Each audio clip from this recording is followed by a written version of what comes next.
yourself. I'm Gautam from third year Mechanical Engineering TPJT, Vellore.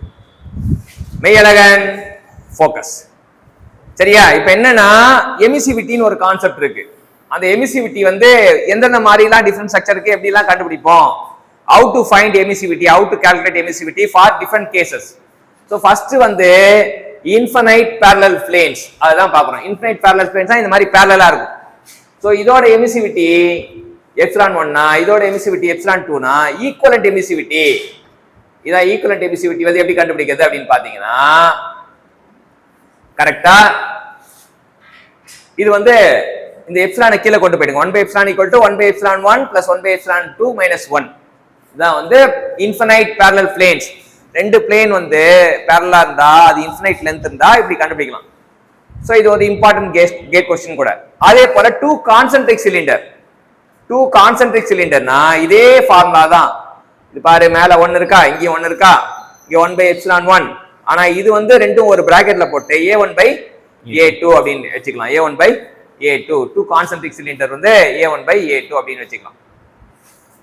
சரி, அடுத்தது ரெண்டு விஷயம் முடிச்சிட்டோமா. அடுத்தது கம்ப்ளீட்லி என்க்ளோஸ்ட் பாடி. இதான் கான்சென்ட்ரிக் சிலிண்டர். ஒரு சிலிண்டர் வந்து இன்னொரு சிலிண்டரோட கான்சென்ட்ரிக் சிலிண்டர்னா என்ன?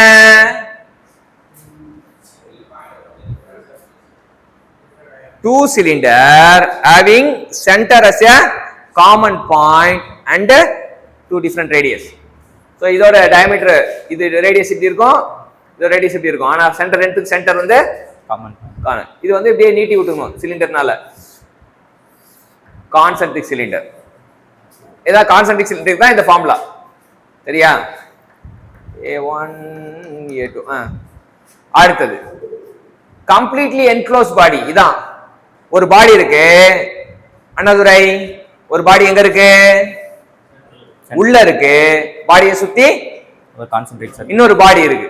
சரியா? கான்சென்ட்ரிக்கா இருக்கு கிடையாது, கம்ப்ளீட்லி என்க்ளோஸ்ட் பாடி, ஒரு லார்ஜ் பாடி. இந்த பாடி பேரு லார்ஜ் பாடி, இது வந்து ஸ்மால் பாடி. சரியா? ஒரு small body enclose by a large body.